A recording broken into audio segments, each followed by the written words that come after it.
On today's show, Shai Gilgeous-Alexander outduels Jayson Tatum as the Thunder top the Celtics in a potential finals preview. The Wolves continue to be the Nuggets' kryptonite, and Mikal Bridges saves the Knicks in OT against the Blazers in a wild game, and so much more. It's all coming up right here at Locked On NBA Game Night. When that final buzzer rings, you know it's time for Locked On NBA Game Night. All the post-game reactions to every game across the league, every single night, with insights only the hosts at Locked On can provide. It's the true NBA fans' one stop for all the action. Every game, every night. It's Locked On NBA Game Night. Tipping off now. What is up, and welcome to another edition of Locked On NBA Game Night. Every game, every night. I'm your host, Jackson Gatlin, also host of Locked On Rockets right here on the Locked On Podcast Network. Your team every day. And joining me is my partner in crime, host of Locked On Heat, David Ramil. David, what did you see in the NBA last night? A lot of fun action around the NBA, especially a matchup between two of the best teams in the league. That was a hell of a game. Let's get into it. We have a 9-game slate to cover here on today's episode, and we're going to get started with the heavyweight matchup of the Thunder and Celtics here in just one moment. First, we want to thank you for making Locked On NBA Game Night your first listen each and every day, and today's episode is brought to you by FanDuel. Right now, new customers can get $200 in bonus bets when your first $5 bet wins. Just head on over to FanDuel.com, and where we're going to head on over right now is the Thunder getting the win, their second win this season against the Boston Celtics in a potential finals preview. Let's hear the Celtics side of things first and what went wrong in this game from Locked On Celtics.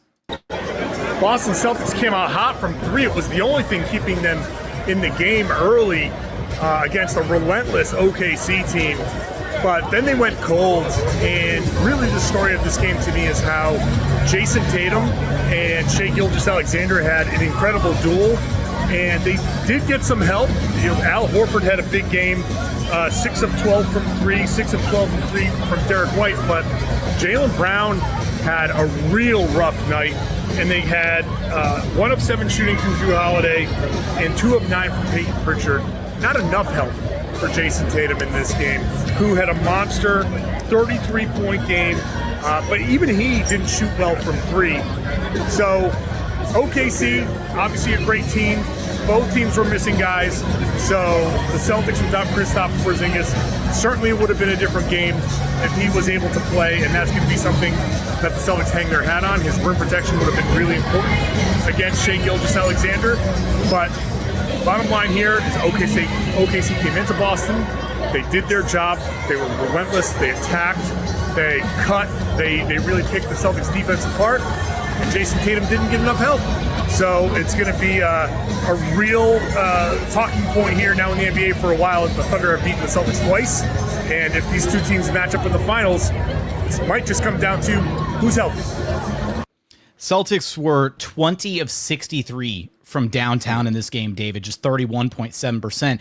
We know the Celtics have really ratcheted up, their three-point shooting, their volume of it this season. But do you think the volatility for long distance could ultimately be the undoing of this team in the postseason?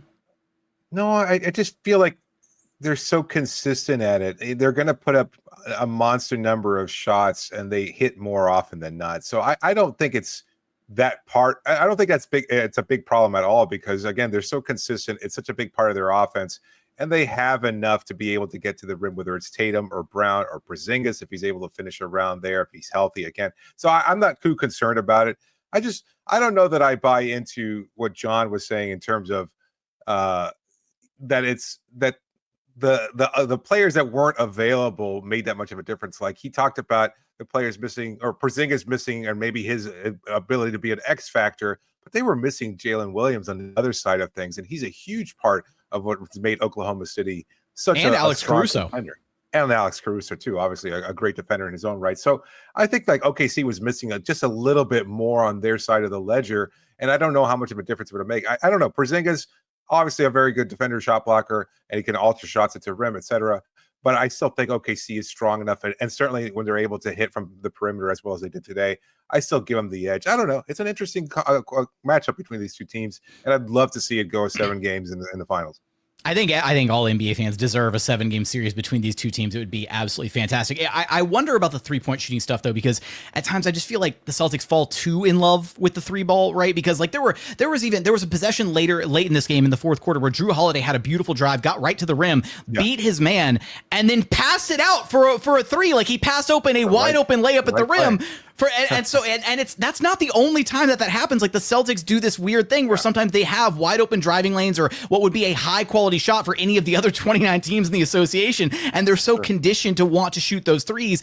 And then you look on the other side of the aisle, for the Thunder in this game, they started Aaron Wiggins in place of J-Dub, who was out of this game, and he struggled. 0 points, 0 of 9 shooting, and they were able to get the win despite his struggles. Let's hear what Locked on Thunder had to say about this one.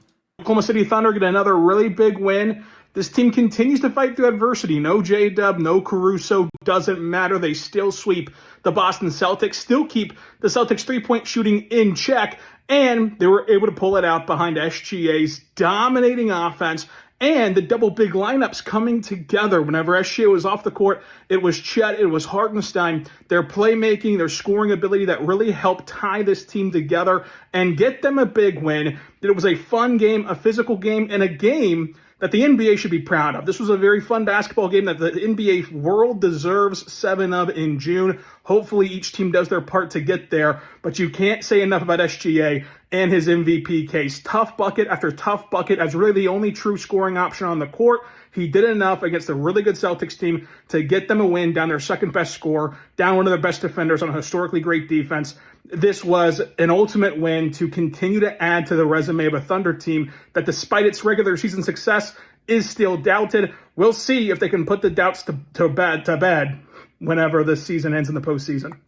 I know Rylan mentioned the double big lineup that they trot out there with Chet and with Isaiah Hartenstein, but I think he burying the lead a little bit. I thought Holmgren was fantastic in this game. 23 points, 15 rebounds, couple of assists, 8 of 14 shooting, 3 of 6 from downtown, just dominating on the glass. And in those minutes with Hartenstein on the floor, the Thunder finished +4 in those minutes. And in a game that was as tightly contested as this one, a 6-point final score margin of victory, those minutes mattered, right? To be able to survive those minutes without SGA on the court.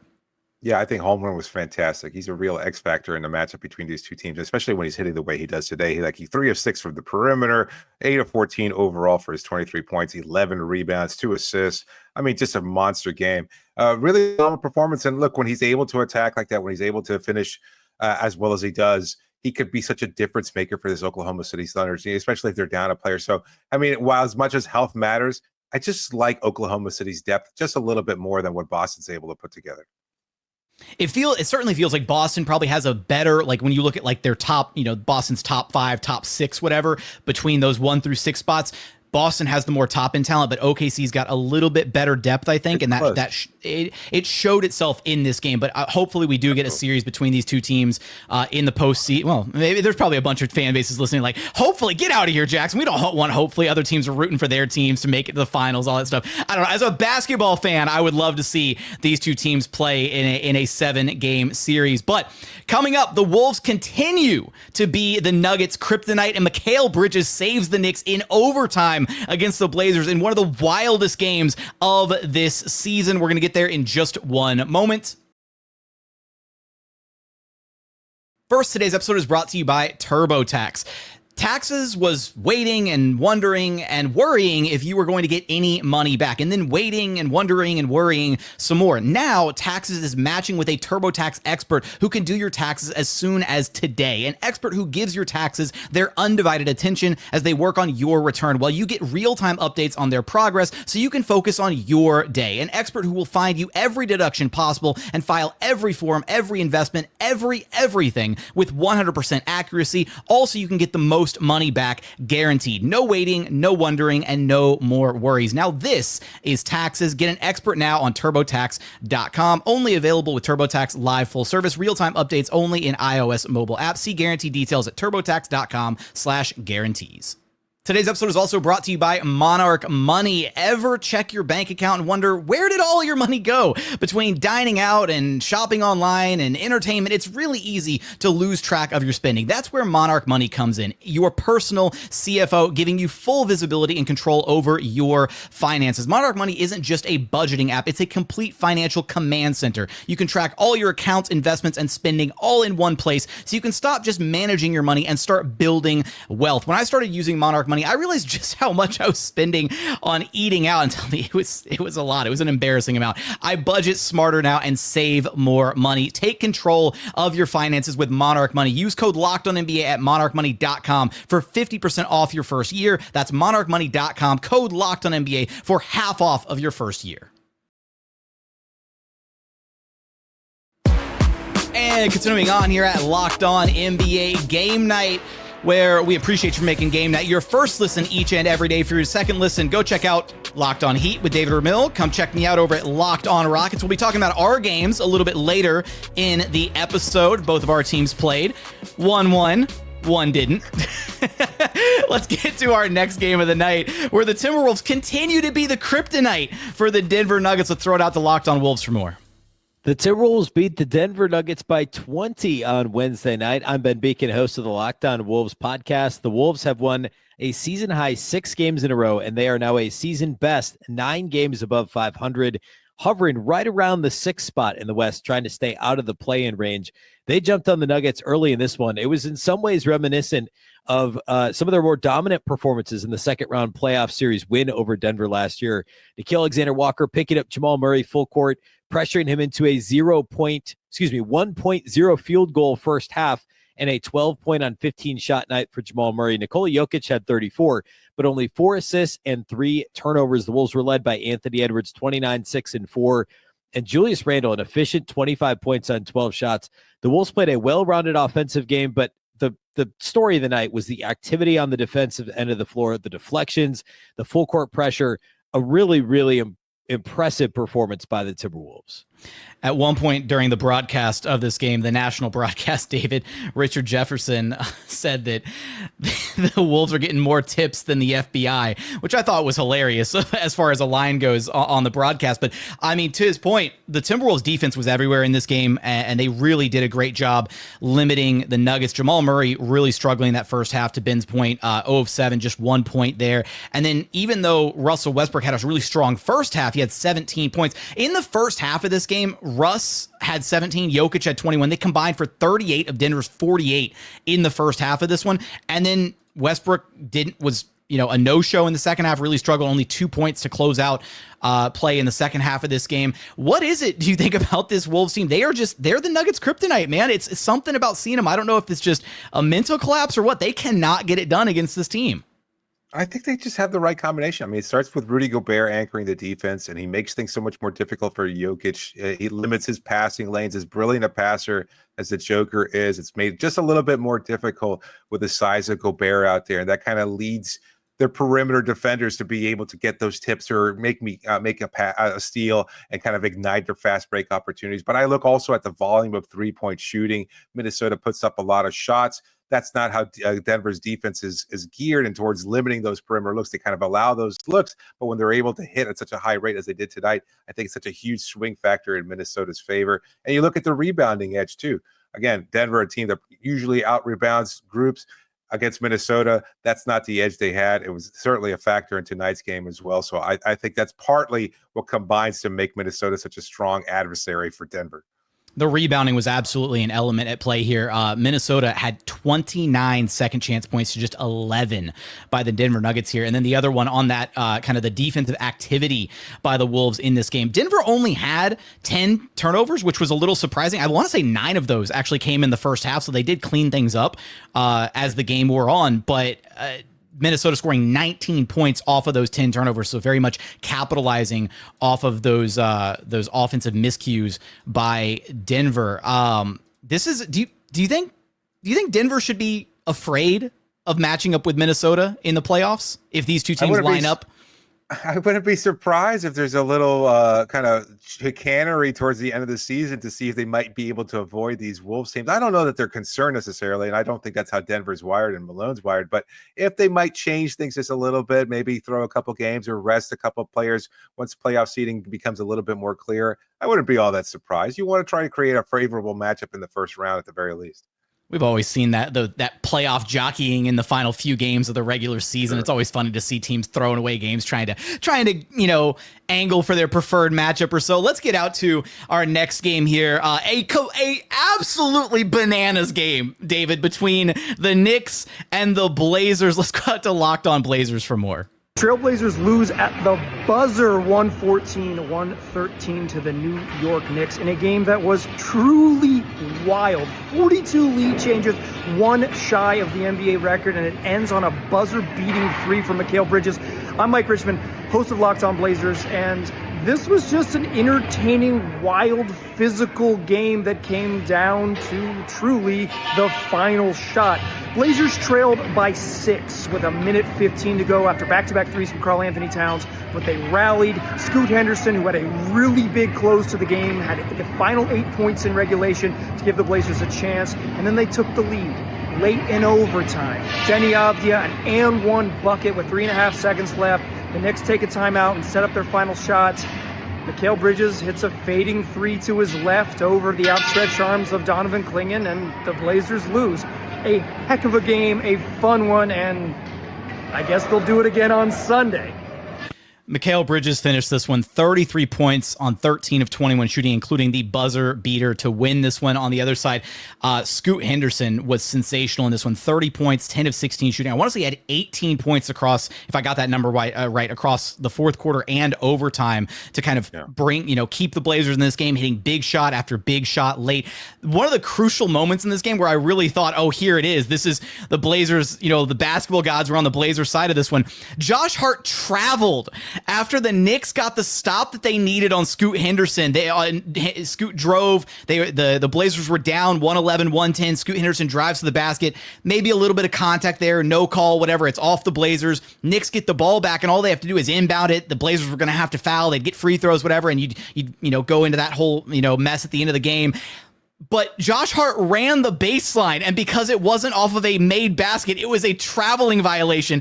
The look on Hart's face when he realized what he did, giving the ball back to the Blazers, this was just an absolutely insane game, Dave. And it was just a fun game. Sometimes you just have these fun games in the NBA that have no business being as fun as they were, and this was one of those. No, I mean, to go overtime like that and just to see the back and forth, like I didn't think that Bridges shot was going to fall. You texted me right before it happened that maybe we'd see a double overtime matchup between these two. Instead, he winds up hitting the game winner. Phenomenal back and forth. Again, all those lead changes. Two teams that you wouldn't expect would be as competitive. Portland has been really competitive for most of the season, obviously, despite the fact that maybe they don't have the most talented roster. But yet to see them as engaged as they were against a really solid Knicks team, it was just a fun game. A lot of a great one to watch. This one definitely doesn't go down to the wire like this if the Knicks have Jalen Brunson in the lineup. They were clearly missing their closer and clearly missing their primary ball handler at times, although Mikal Bridges did an admirable job stepping up late. Not only was I texting you, when I was texting Mike Richmond, host of Locked On Blazers, during the finale of this game, I texted him, I said, what the hell did I just witness? And he goes, the dumbest, most amazing final 12 seconds ever. And I think that perfectly encapsulates what took place in this game. Coming up, we've got our final segment, 6 more games to get to. Jalen Green sparks the Rockets in their win against the Suns. The Clippers absolutely clobbering the Miami Heat. Trae Young's a big night and so much more. It's all coming up here in just one moment. First, today's episode is brought to you by FanDuel. March Madness is here, and FanDuel is giving you the chance to get in on the action like never before. Right now, new customers can get $200 in bonus bets when your first $5 bet wins. That's 200 extra bucks to use on everything from buzzer beaters to Cinderella stories and even who's cutting down the nets. Look, I've got my eye. I'm Houston born and bred. I've got my eye on the UH Cougars all tournament long, but you can pick your team. FanDuel makes it so easy to find your team, whoever you want to support, your alma mater, all that good stuff. Go check them out over at FanDuel.com. Again, get your chance at $200 in bonus bets when your first $5 bet wins. Go to FanDuel.com to get in on the college hoops action all tournament long.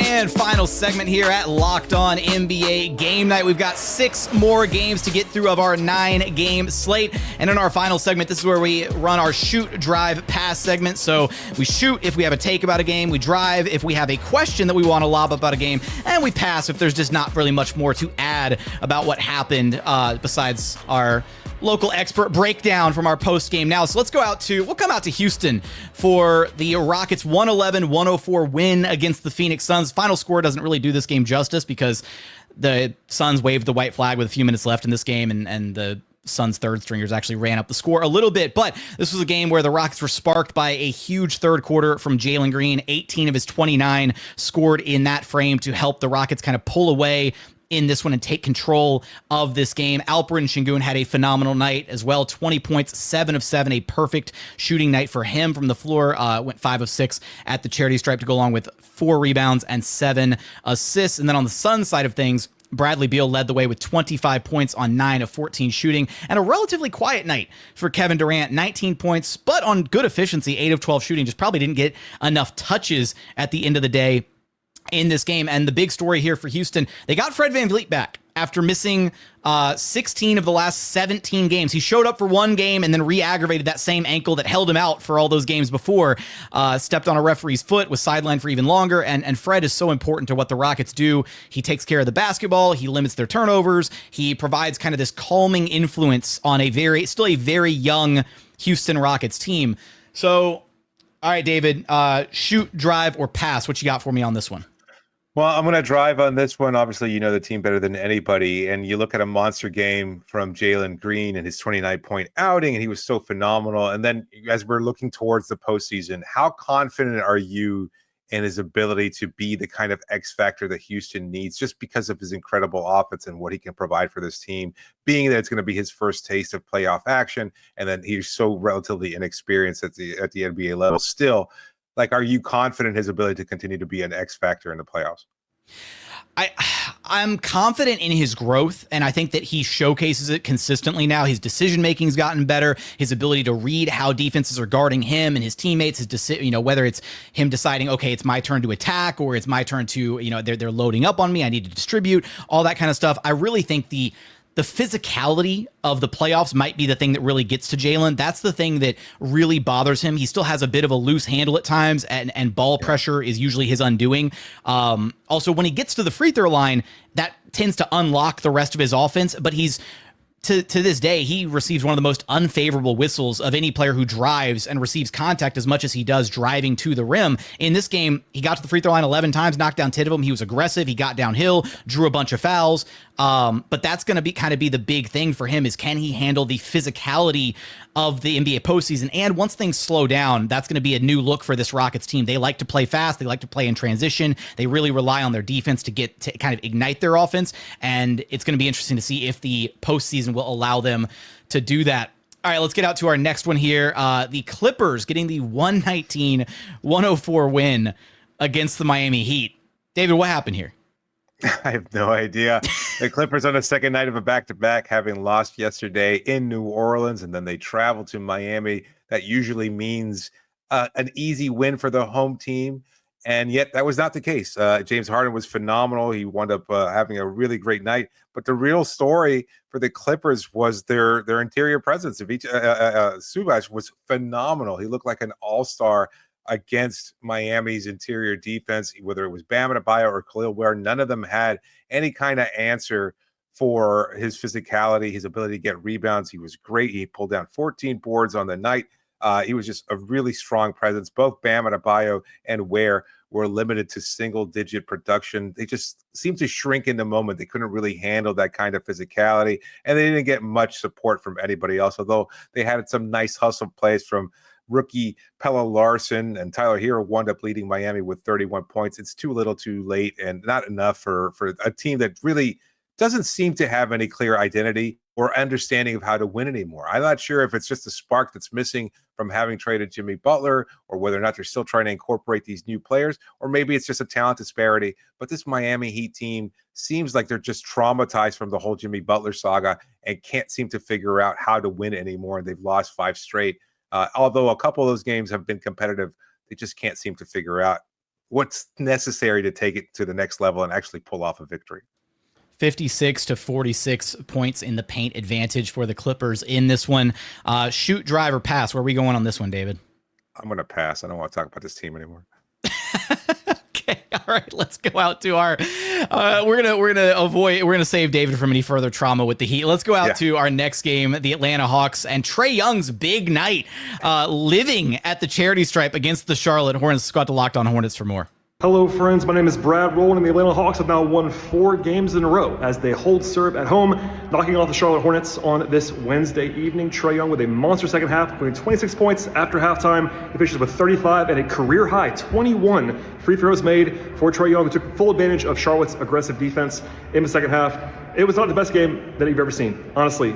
Kind of a rock fight for a large portion of it, but the Hawks took control in the second half, never gave it back, and led by at least 9 points for the majority of the fourth quarter. From here, the Hawks have a bigger test on Friday against the Clippers, but in the meantime, they've beaten back-to-back teams that they should beat in the Sixers and Hornets on over a 3-night span, and generally speaking, are playing well at this point in time, up to 32-34 in the season, and we'll get into all of the details and more on Locked On Hawks podcast. In addition to Trae's big night at the charities, you would not think Trae Young would finish with 35 points if you saw just 7 of 20 shooting and 0 of 5 from downtown, and then you realize that he goes 21 of 21 at the free throw line, shooting more free throws than the entire Charlotte Hornets team combined, who went 16 of 18 at the charity stripe. The Hawks also got 4 guys in double figures scoring off of their bench: Niang, Levert, Terrence Mann, and Vit Krejci. On the Hornets side of things, Mikal Bridges with 31 points and LaMelo Ball with 25. David, shoot, drive, or pass?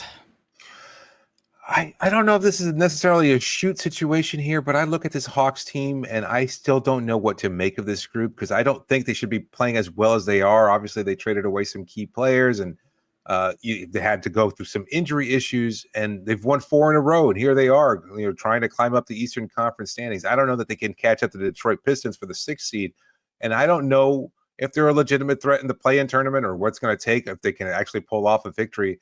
But you know what? You kind of let it ride. I don't know if this season really means all that much. You're kind of looking forward more to the future than anything else. But they've seemed to have gone through a transformation where their defense was such a big part of what defined them early on. And now lately it's been more of their scoring punch and getting some nice performances from Trae Young, especially on a night like tonight. But I don't know. This isn't a take necessarily. It's just the Hawks continue to confuse me on a season where we thought they were one thing. They've morphed into something else. They traded away players. They shouldn't be what they are. And yet they're winning basketball games. So enjoy it while you can.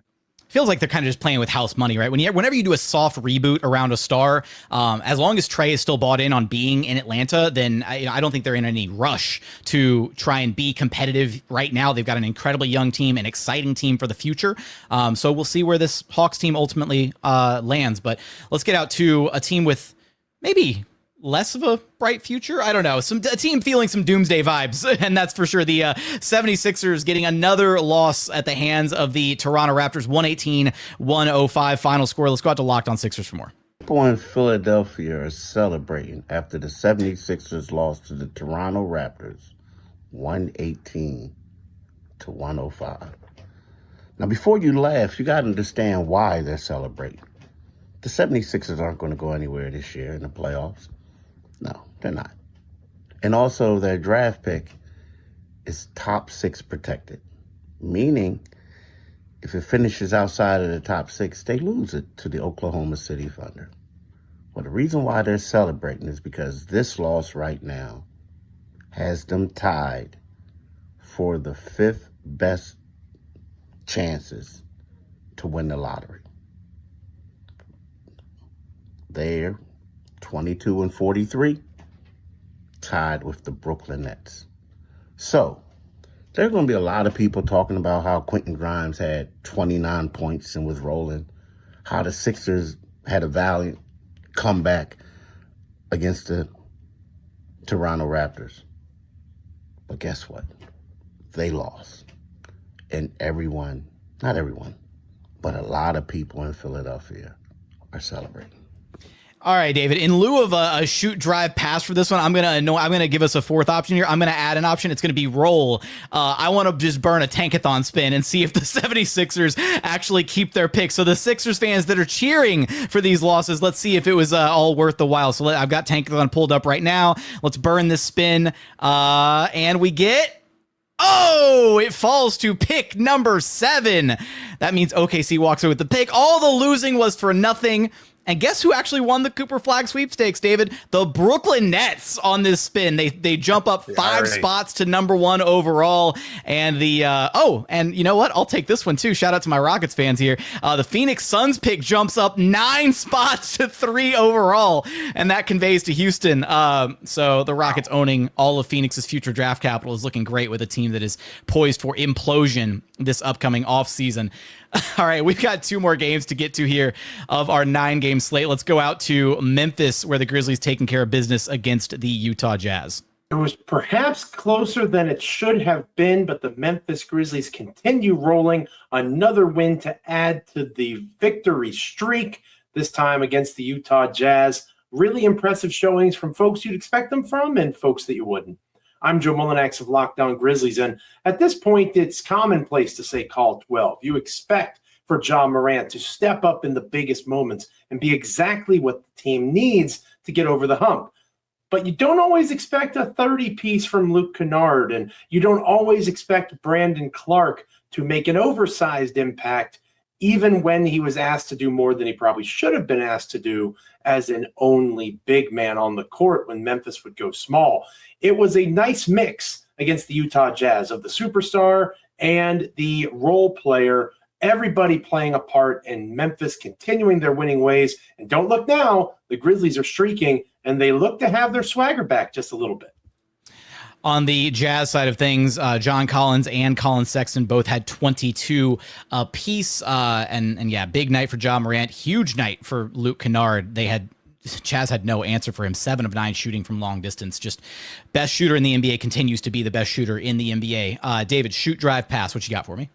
I'm going to drive on this one too, given what we were talking about earlier, and some of the other teams around the league, and especially like an Oklahoma City, a true contender. And you look at the Memphis Grizzlies, obviously they're competing, they're winning games. They're second best in the Western Conference right now.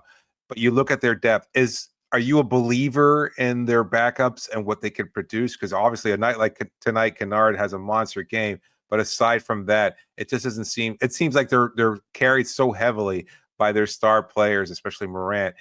Can their backups, can their reserves, can their depth be enough to kind of swing a series in Memphis's favor? You know, I don't even know if it's necessarily their depth that's going to be enough to swing a series, because right in the playoffs, your rotations get shorter anyways, right? You cut down on who you're going to, and you know, maybe we'll still see a Grizzlies team that relies on its depth in certain situations, because look, they've been starting 2 rookies all season long in Jalen Wells and Zach Edey, and that's the playoffs is going to be a very big kind of, I guess, culture shock to them, test for them, absolutely. And it may force Taylor Jenkins' hands to go to some more of the veteran guys further down on the Grizzlies bench. I'm not a believer. I think the Grizzlies' style is going to be challenged when they get to the postseason, right? They live in transition. They get out and run all the time. They also really don't take care of the basketball. They only had 9 turnovers in this game, but the Grizzlies are one of the worst teams in the NBA about taking care of the basketball, and that's going to be a really big issue for them come postseason. So while I'm not down on the Grizzlies by any stretch of the imagination, but you got to imagine that all the teams with extensive postseason experience in the Western Conference are probably looking at the Grizzlies and the Rockets and their wealth of inexperience in the postseason as the 2 most kind of favorable matchups that teams would like to draw in the first round potentially. Let's get to our final game of the night, a interstate rivalry between the Dallas Mavericks and the San Antonio Spurs. The Spurs walk away with the win. Let's go out to Locked On Mavs for more. Lose to the Spurs. They kind of want to lose because of the tank right now, but was not a great one for the Dallas Mavericks. De'Aaron Fox finally looked like a star, 32 points after just looking invisible last time that they played. The Mavericks had 7 guys in double figures. They shot 40% from 3. They got great contribution from Brandon Williams, who's looking like Kyrie Irving light out there with his 19 points. The offense was fine for the Mavericks, but the defense was just absolutely brutal. They could not get any run of stops together at all. The Spurs were just scoring over and over, 44 points in one quarter. The Mavs just could not get any stops at all. 66 points for the Spurs in the paint.